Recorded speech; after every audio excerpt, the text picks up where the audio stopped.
ਅੱਜ ਦੀ ਵੀਡੀਓ 'ਚ ਅਸੀਂ ਲੇਖ ਪੜ੍ਹਾਂਗੇ ਭਰੂਣ ਹੱਤਿਆ, ਇਤਿਹਾਸ, ਵਰਤਮਾਨ ਤੇ ਭਵਿੱਖ, ਜਿਸ ਨੂੰ ਕਿ ਲਿਖਿਆ ਹੈ ਹਰਸ਼ਿੰਦਰ ਕੌਰ ਨੇ। ਗੁਰੂ ਨਾਨਕ ਦੇਵ ਜੀ ਵੱਲੋਂ ਔਰਤ ਜ਼ਾਤ ਦੇ ਹੱਕ ਵਿੱਚ ਆਵਾਜ਼ ਚੁੱਕਣ ਤੋਂ ਹੀ ਅੰਦਾਜ਼ਾ ਲਗਾਇਆ ਜਾ ਸਕਦਾ ਹੈ ਕਿ ਔਰਤ ਜ਼ਾਤ ਨੂੰ ਉਸ ਸਮੇਂ ਬਹੁਤ ਭੰਡਿਆ ਜਾਂਦਾ ਰਿਹਾ ਹੋਵੇਗਾ ਤੇ ਨੀਵਾਂ ਵੀ ਸਮਝਿਆ ਜਾਂਦਾ ਹੋਵੇਗਾ। ਰਹਿਤਨਾਮਿਆਂ ਵਿੱਚ ਵੀ ਇਹ ਲਿਖਿਆ ਮਿਲਣਾ ਕਿ ਕੁੜੀ ਮਾਰਾਂ ਨਾਲ ਰਿਸ਼ਤਾ ਨਹੀਂ ਰੱਖਣਾ ਵੀ ਸਾਬਤ ਕਰਦਾ ਹੈ ਕਿ ਕੁੜੀਆਂ ਨੂੰ ਜੰਮਣ ਤੋਂ ਬਾਅਦ ਮਾਰਨ ਦਾ ਸਿਲਸਿਲਾ ਇੰਨੀ ਵੱਡੀ ਪੱਧਰ ਉੱਤੇ ਜਾਰੀ ਸੀ ਕਿ ਇਸ ਜ਼ੁਲਮ ਦੇ ਖਿਲਾਫ ਆਵਾਜ਼ ਚੁੱਕਣ ਦੀ ਲੋੜ ਪਈ। ਕੁਝ ਹੋਰ ਵਿਸਥਾਰ ਨਾਲ ਜਾਣਨ ਲਈ ਮੈਂ ਤੁਹਾਨੂੰ ਆਪਣੇ ਨਾਲ ਪੱਥਰ ਯੁੱਗ ਵਿੱਚ ਲੈ ਚੱਲਦੀ ਹਾਂ। ਖੁਦਾਈ ਵੇਲੇ ਸਾਇੰਸਦਾਨਾਂ ਨੇ ਖੁਦਾਈ ਤੋਂ ਮਿਲੇ ਸਬੂਤਾਂ ਤੋਂ ਜਿਹੜੇ ਕਿਆਸ ਲਾਏ ਹਨ ਉਹਨਾਂ ਬਾਰੇ ਜਾਣਨਾ ਜ਼ਰੂਰੀ ਹੈ। ਲੈਲਾ ਵਿਲੀਅਮਸਨ ਤੇ ਜੋਜ਼ਫ ਬਰਡਸੈਲ ਨੇ ਪੁਰਾਣੇ ਸਮਿਆਂ ਵਿੱਚ ਢੇਰ ਸਾਰੇ ਨਿੱਕੇ ਨਿੱਕੇ ਬੱਚਿਆਂ ਦੇ ਵੱਡੇ ਹੋਏ ਸਿਰ ਮਿਲਣ ਬਾਰੇ ਜ਼ਿਕਰ ਕੀਤਾ ਹੈ। ਉਹਨਾਂ ਨੇ ਉਸ ਸਮੇਂ ਦੀਆਂ ਔਰਤਾਂ ਦੀ ਔਸਤਨ ਲੰਬਾਈ ਮਰਦਾਂ ਨਾਲੋਂ ਕਾਫੀ ਘੱਟ ਦੱਸੀ ਹੈ ਤੇ ਭੁੱਖਮਰੀ ਦੀਆਂ ਨਿਸ਼ਾਨੀਆਂ ਵੀ ਉਸ ਸਮੇਂ ਦੀਆਂ ਔਰਤਾਂ ਵਿੱਚ ਕਾਫੀ ਜ਼ਿਆਦਾ ਲੱਭੀਆਂ ਗਈਆਂ ਸਨ। ਪੱਥਰ ਯੁੱਗ ਸਮੇਂ ਦੀਆਂ ਖੋਜਾਂ ਰਾਹੀਂ ਇਹ ਵੀ ਤੱਥ ਸਾਹਮਣੇ ਲਿਆਏ ਗਏ ਹਨ ਕਿ ਭੁੱਖਮਰੀ ਦੇ ਸਮੇਂ ਘਰ ਵਿਚਲੇ ਬੱਚਿਆਂ ਨੂੰ ਹੀ ਵੱਢ ਕੇ ਖਾ ਲਿਆ ਜਾਂਦਾ ਸੀ। ਉਸ ਸਮੇਂ ਤੱਕ ਖੇਤੀਬਾੜੀ ਦਾ ਤਰੀਕਾ ਆਦਮ ਜ਼ਾਤ ਨੂੰ ਆਇਆ ਨਹੀਂ ਸੀ। ਇਹਨਾਂ ਵਿੱਚੋਂ ਹੀ ਕੁਝ ਅਜਿਹੇ ਸਬੂਤ ਵੀ ਹਾਸਲ ਹੋਏ ਜਿਹੜੇ ਦਰਸਾਉਂਦੇ ਸਨ ਕਿ ਜੰਮਣ ਤੋਂ ਬਾਅਦ 50% ਨਵਜੰਮੀਆਂ ਕੁੜੀਆਂ ਨੂੰ ਉਹਨਾਂ ਦੇ ਮਾਪੇ ਹੀ ਮਾਰ ਦਿੰਦੇ ਸਨ ਤਾਂ ਜੋ ਖੁਰਾਕ ਦੇ ਘਾਟੇ ਨੂੰ ਪੂਰ ਚੜਾਇਆ ਜਾ ਸਕੇ।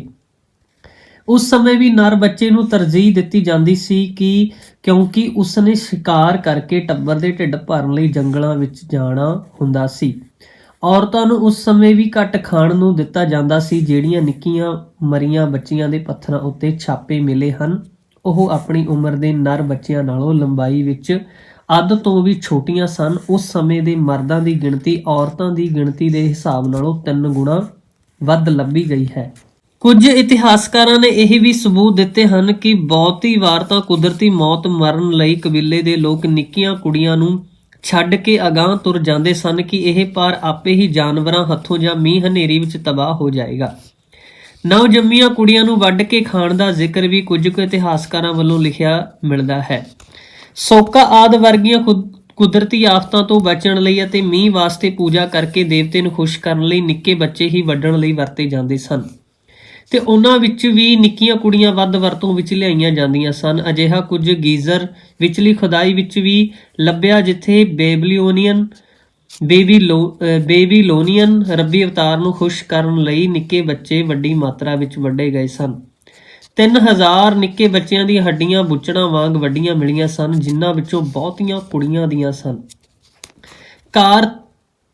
ਕਾਰਥਾਜੀਨੀਅਨ, ਫੋਨੀਸ਼ੀਨੀਅਨ, ਕਾਨਾਈਟਸ, ਮੋਬਾਈਟਸ ਵੀ ਆਪੋ ਆਪਣੇ ਸਮੇਂ ਨਵ ਜੰਮੇ ਬੱਚੇ ਵੱਢਦੇ ਟੁੱਕਦੇ ਰਹੇ ਸਨ। ਕੁਝ ਖੋਜੀ ਦੱਸਦੇ ਹਨ ਕਿ ਈਸਾ ਮਸੀਹ ਤੋਂ 950 ਸਾਲ ਪਹਿਲਾਂ ਇਜਿਪਟ ਵਿੱਚ ਤਾਂ ਨਿੱਕੇ ਬੱਚਿਆਂ ਦਾ ਵੱਢਣ ਟੁੱਕਣ ਦਾ ਕੰਮ ਸਿਖਰ ਉੱਤੇ ਸੀ।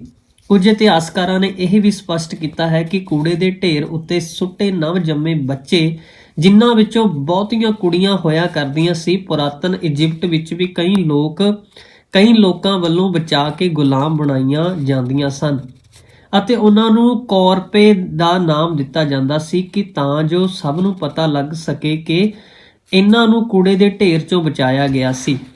ਉਹਨਾਂ ਸਮਿਆਂ ਵਿੱਚ ਉੱਥੇ ਜਦੋਂ ਭੁੱਖਮਰੀ ਦਾ ਸਮਾਂ ਹੁੰਦਾ ਸੀ ਤਾਂ ਕੁਝ ਨਵਜੰਮੀਆਂ ਬੱਚਿਆਂ ਨੂੰ ਵੱਢ ਕੇ ਖਾ ਲਿਆ ਜਾਂਦਾ ਸੀ। ਬੀਟਰਿਕਸ ਰੇਨ ਅਨੁਸਾਰ ਤਾਂ ਈਸਾ ਮਸੀਹ ਤੋਂ 2150 ਸਾਲ ਪਹਿਲਾਂ ਵੀ ਅਜਿਹਾ ਕੁਝ ਹੋਣ ਦੇ ਆਸਾਰ ਮਿਲੇ ਹਨ।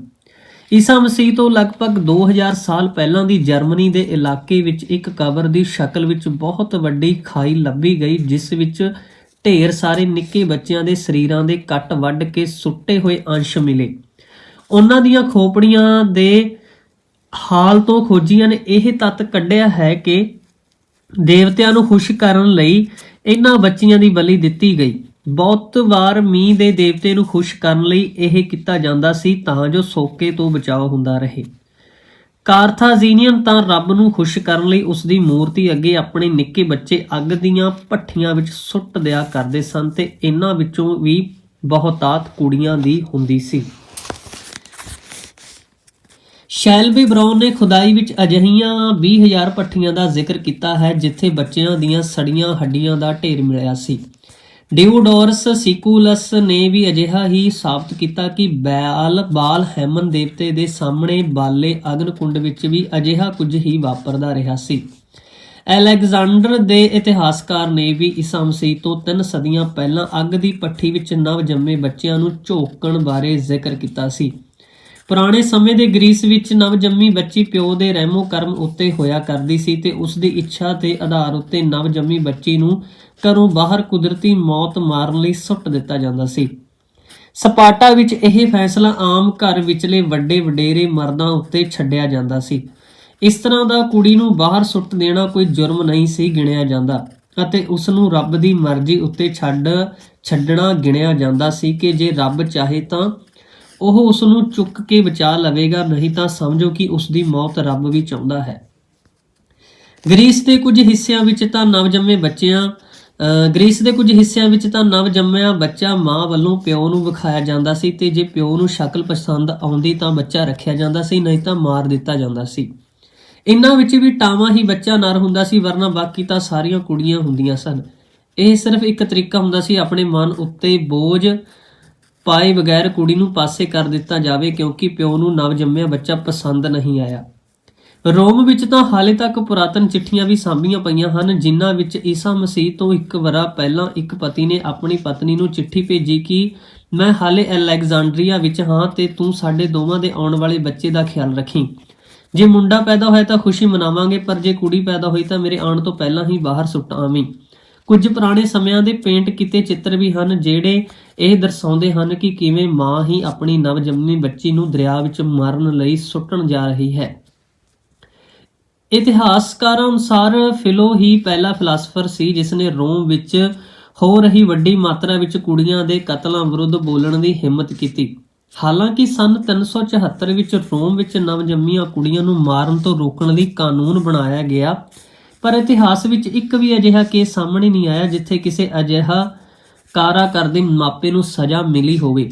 ਇਸ ਲਈ ਉਸ ਸਮੇਂ ਦੇ ਇਤਿਹਾਸਕਾਰਾਂ ਦੇ ਅਨੁਸਾਰ ਤਿੱਬਰ ਨਦੀ ਵਿੱਚ ਨਵ ਜੰਮੀਆਂ ਕੁੜੀਆਂ ਨੂੰ ਸੁੱਟਣ ਦਾ ਕੰਮ ਜਾਰੀ ਰਿਹਾ ਸੀ। ਪੁਰਾਣੇ ਸਮਿਆਂ ਵਿੱਚ ਹੀਬਰੂ ਵੀ ਨਵ ਜੰਮੇ ਬੱਚਿਆਂ ਨੂੰ ਰੱਬ ਅੱਗੇ ਅਰਪਣ ਕਰਦੇ ਰਹੇ ਸਨ ਤੇ ਉਹਨਾਂ ਨੂੰ ਵੱਢ ਟੁੱਕ ਦਿਆ ਕਰਦੇ ਸਨ। ਟੈਕੀਟਸ ਨੇ ਆਪਣੀ ਕਿਤਾਬ ਜਰਮੇਨੀਆ ਵਿੱਚ ਵੀ ਨਵਜੰਮੀਆਂ ਕੁੜੀਆਂ ਨੂੰ ਨਾ ਮਾਰਨ ਉੱਤੇ ਪਾਬੰਦੀ ਦਾ ਜ਼ਿਕਰ ਕੀਤਾ ਹੈ ਕਿਉਂਕਿ ਉਸ ਸਮੇਂ ਇਹ ਪ੍ਰਥਾ ਉੱਥੇ ਵੀ ਵੱਡੀ ਪੱਧਰ ਉੱਤੇ ਵੇਖੀ ਗਈ। ਸਵੀਡਨ ਵਿੱਚ ਵੀ ਕੁਝ ਅਜਿਹਾ ਹੀ ਹੁੰਦੇ ਰਹਿਣ ਦਾ ਜ਼ਿਕਰ ਮਿਲਿਆ।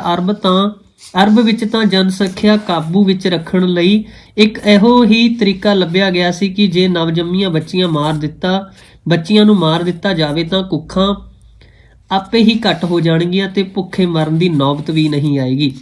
ਕੁਝ ਇਤਿਹਾਸਕਾਰਾਂ ਨੇ ਇਹ ਵੀ ਲਿਖਿਆ ਹੈ ਕਿ ਮੁੱਢਲੇ ਸਮਿਆਂ ਵਿੱਚ ਅਰਬ ਵਿੱਚ ਨਵਜੰਮੀ ਬੱਚੀ ਨੂੰ ਜ਼ਮੀਨ ਵਿੱਚ ਦੱਬ ਕੇ ਮਾਰਿਆ ਜਾਂਦਾ ਸੀ।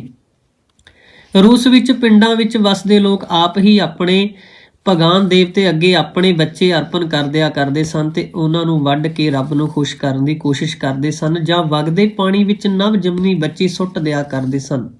ਕੁਝ ਰੂਸੀ ਲੋਕਾਂ ਵੱਲੋਂ ਆਪਣੀ ਨਵਜੰਮੀ ਬੱਚੀ ਸੂਰਾਂ ਅੱਗੇ ਵੀ ਸੁੱਟ ਦਿੱਤੀ ਜਾਂਦੀ ਸੀ।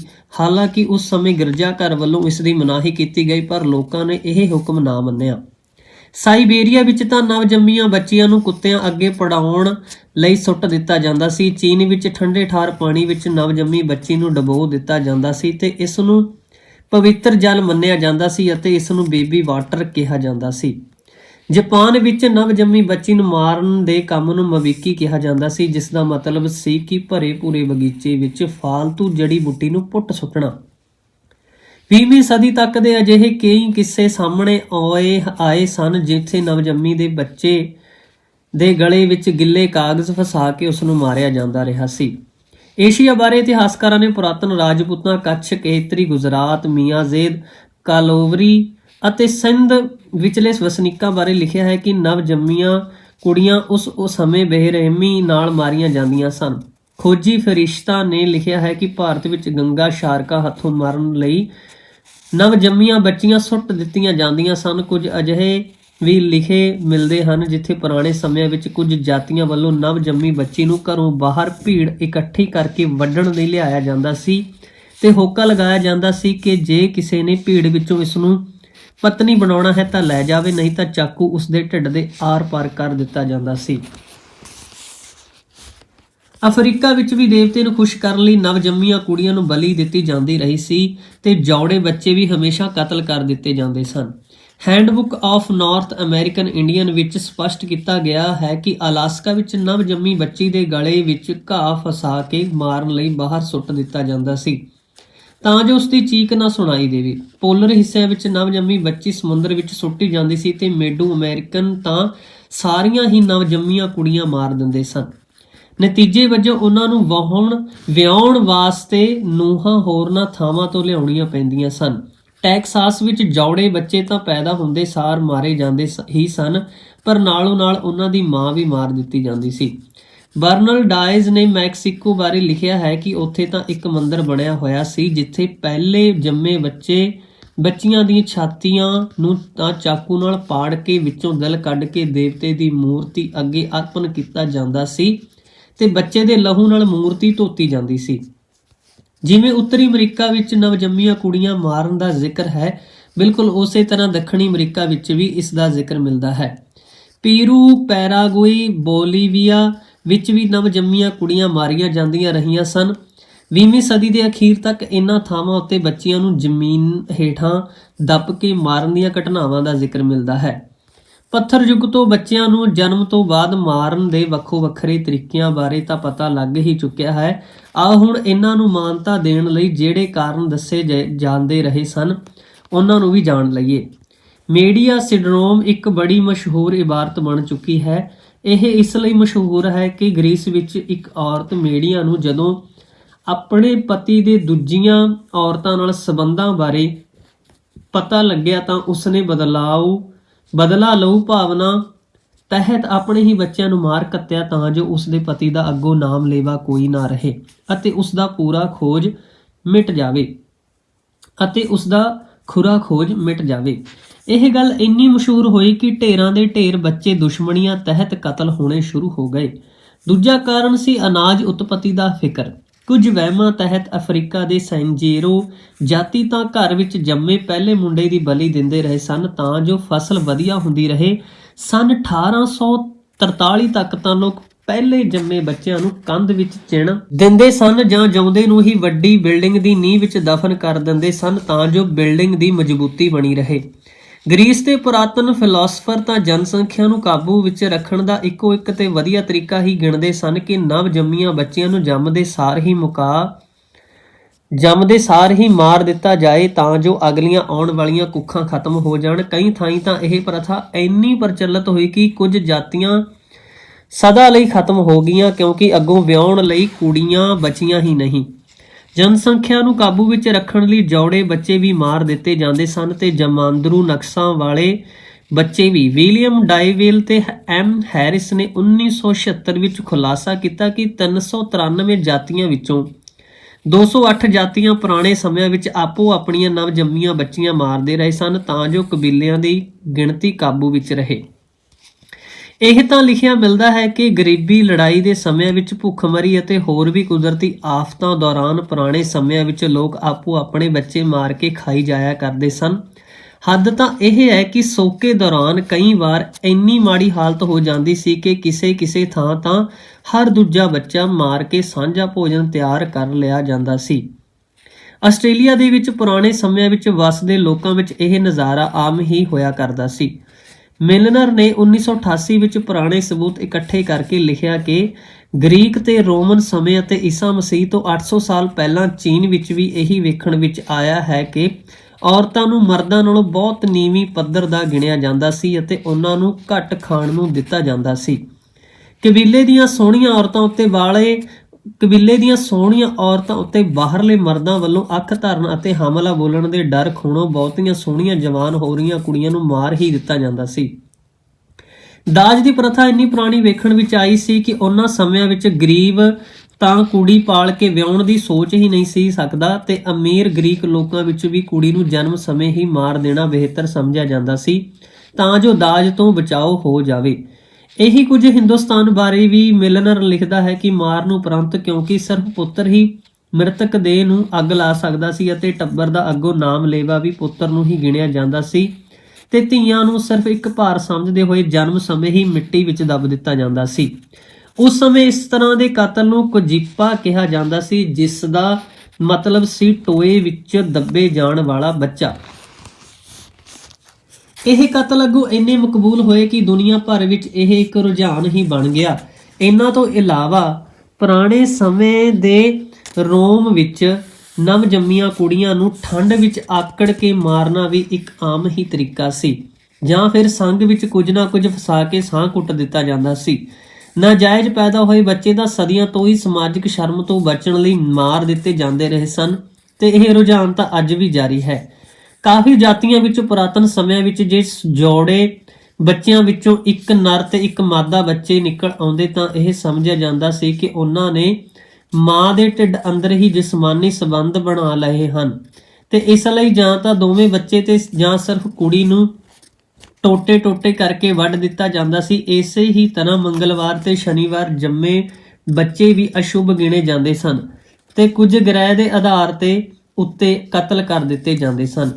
ਪਰ ਇਹ ਕਤਲ ਜ਼ਿਆਦਾਤਰ ਕੁੜੀਆਂ ਦੇ ਹੀ ਹੁੰਦੇ ਸਨ ਤੇ ਮੁੰਡਿਆਂ ਵਾਸਤੇ ਉਪਾਅ ਸੁਝਾ ਦਿੱਤੇ ਜਾਂਦੇ ਸਨ। ਪੁੱਠੇ ਜੰਮੇ ਬੱਚੇ ਖਾਸਕਰ ਮਾਦਾ ਵੀ ਝਟਕਾ ਦਿੱਤੇ ਜਾਂਦੇ ਸਨ। 1991 ਵਿੱਚ ਨਿਕੋਲਸ ਨੇ ਅੰਦਾਜ਼ਾ ਲਗਾ ਕੇ ਦੱਸਿਆ ਕਿ ਸਦੀਆਂ ਤੋਂ ਚੱਲਦੇ ਆ ਰਹੇ ਨਵਜੰਮੀਆਂ ਬੱਚੀਆਂ ਦੇ ਕਤਲਾਂ ਵਿੱਚ ਭਾਵੇਂ ਦੁਨੀਆ ਦੇ ਹੋਰਨਾਂ ਹਿੱਸਿਆਂ ਵਿੱਚ ਵੀ ਕੁਝ ਠੱਲ ਪਈ ਹੋਵੇ, ਪਰ ਭਾਰਤ ਤੇ ਚੀਨ ਨੇ ਤਾਂ ਅੱਤ ਹੀ ਚੁੱਕੀ ਪਈ ਹੈ। ਇਸ ਬਿਆਨ ਉੱਤੇ ਬਹੁਤ ਰੌਲਾ ਪਿਆ ਤਾਂ 1998 ਵਿੱਚ ਮਿਲਨਰ ਨੇ ਕੁਝ ਸਬੂਤ ਲਿਆ ਧਰੇ ਕਿ ਅਲਟਰਾਸਾਊਂਡ ਰਾਹੀਂ ਸੈਕਸ ਪਤਾ ਕਰਵਾ ਕੇ ਜੋ ਕਹਿਰ ਭਾਰਤ ਅੰਦਰ ਢਹਿ ਰਿਹਾ ਹੈ ਉਹ ਤਾਂ ਇਸੇ ਤੋਂ ਹੀ ਸਾਬਤ ਹੋ ਜਾਂਦਾ ਹੈ ਕਿ ਮੁੰਬਈ ਦੇ ਇੱਕ ਕਲੀਨਿਕ ਵਿੱਚ ਇੱਕ ਸਾਲ ਵਿੱਚ 8000 ਭਰੂਣ ਡੇਗੇ ਗਏ, ਜਿਨ੍ਹਾਂ ਵਿੱਚੋਂ 7999 ਮਾਦਾ ਸਨ ਤੇ ਇੱਕ ਨਾਜਾਇਜ਼ ਔਲਾਦ ਸੀ ਜਿਹੜਾ ਮੁੰਡਾ ਨਿਕਲਿਆ, ਪਰ ਉਸ ਦੀ ਸਫਾਈ ਕਰਵਾ ਦਿੱਤੀ ਗਈ।